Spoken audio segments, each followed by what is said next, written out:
find that at least occasionally I have a deep longing to help others or someone in particular to find the path to enlightenment. But it doesn't seem like I can just invite random people to take the tantric vows and start practicing highest yoga tantra. I don't know what to do to help people who are immersed in worldly concerns to escape samsara. How do we help the people that we encounter to move towards Dharma? This is a question about the skillful means and the Buddhist approach to this kind of thing. First of all, it sounds like a very heartfelt question and sincere and noble aspirations. So I appreciate that. And the longing to help others is innate. Help others awaken is essential of Bodhicitta, right? The heart of the Mahayana path. Mahayana path include tantric path. This person, it said, highest yoga tantra. Wanting others to find liberation, freedom is not only beautiful, but also powerful. And yet it must be expressed or used skillfully, as you may all know. So Buddha taught how many? 84,000 skillful means for different teaching, recognizing that each person has their own unique karmic disposition and readiness. This is why the practice of skillful means upaya is so essential. My first kind of answer is to live the Dharma yourself. Whoever asks this, the most powerful way to inspire others, to help others, is to embody the teachings, not to try to teach or do something in a more visual way. But when your life reflects peace, calmness, clarity, compassion, wisdom, and resilience, others will notice. Your family members or intimate partners or whoever around you will notice. Even at the marketplace, at the cash register, you are just one smile of kindness. It's a powerful teaching. So your presence becomes the teaching. That's the number one important thing, I think, before you do anything else. So live the Dharma, embody the Dharma. Then a few kind of warning in terms of this. So don't push or plant a seed. So not everyone is ready for anything like tantric vows or advanced practices. We are not clairvoyant, so we cannot tell who is ready, who is not. But everyone can receive a seed or blessing, act of kindness, and a moment of silence or reflection that point toward wisdom. These seeds may blossom in time, over time, even if you never see the result in this lifetime. That may be a number two. Plant a seed, but don't push. Then, of course, this kind of thing, not only the Buddhist thing, but apply to everything in terms of relationship. Listen deeply. Sometimes helping someone move toward Dharma, begin by simply listening.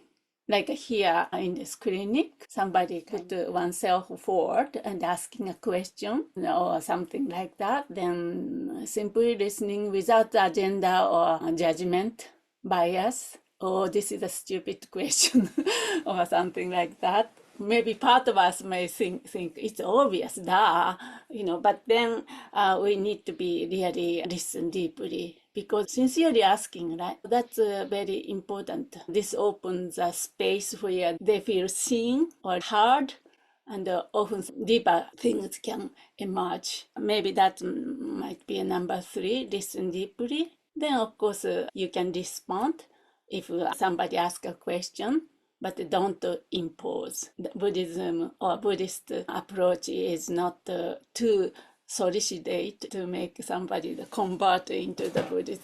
Dalai Lama, His Holiness, really discourage us to do that. Instead of offering advice, wait for the natural opening. When someone asks a question, then express pain or show the curiosity. That's your cue. Oh, okay, this person is really looking for something. Then offer what is appropriate and what is right at that moment, just enough to nudge them toward their own inquiries. Just to ask even inquiries. So listen to your heart or whatever. So that's kind of important thing. Instead of you teach something, sitting on that kind of, I'm here, I answer to your question. What I'm saying right now here is also just based on my kind of hunch. It's not like this is the answer. Each of you may have an answer. Just wait for the opening, then give unsolicited advice. That's number 4. Then maybe dedicate to your practice. Again, come back to your own practice. When you feel helpless, oh, I cannot help this person, and I don't know how to answer. Then remember, you can dedicate your practice, your mantras, your meditations for their awakening and for their revelations. This is not just symbolic. You know that. We all work with our own mind. It's very important to work with our own intention, aspiration, and dedication. This creates real conditions in the web of interdependence, even at the time of death. You may not be present with somebody physically, but your dedications, aspirations helps, like interconnectedness, interdependence, like a ripples or lake, touching, reaching to everybody. So that's important to dedicate to your practice all the time. It's not helpless, you can help a lot in this way. Then, of course, karmic cause and effect. Trust in cause and effect. Liberation doesn't happen maybe on our lifetime, but trust that each being is on their journey, shaped by their karma. Therefore, we cannot force them, cannot change in that sense.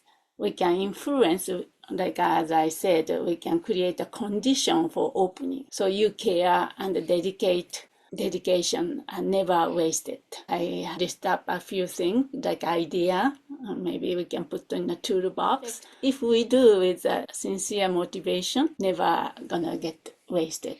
Therefore, we have to make those things with the bodhicitta, the work of a bodhisattva. Aspiration is important.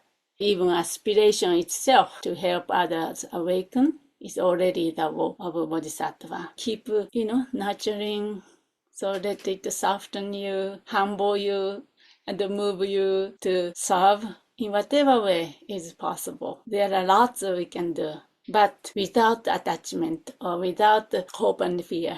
I was talking about the idea of the 2 wings of the practice, insight into reality, emptiness, and compassion, both together. Just keep going. As the great master said, offer light, like a candle light, even if no one sees it right away.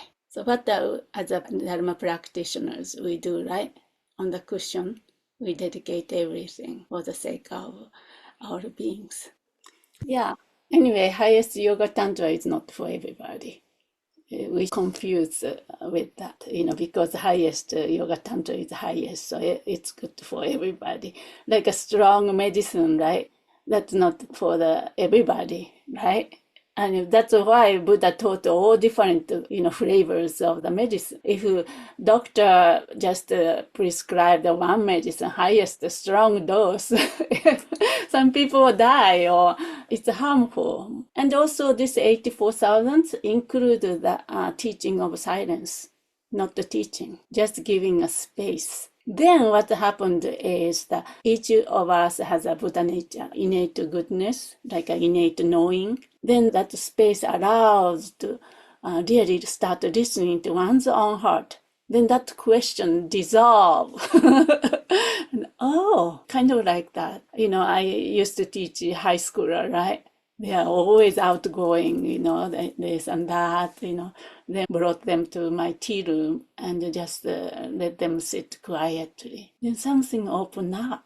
First time in their life, they started to listen to their own heart, their own goodness. So give space, and silence is so important. In that case, you have to have a trust as well. Innate trust, everybody is the same and everybody have a Buddha nature, goodness.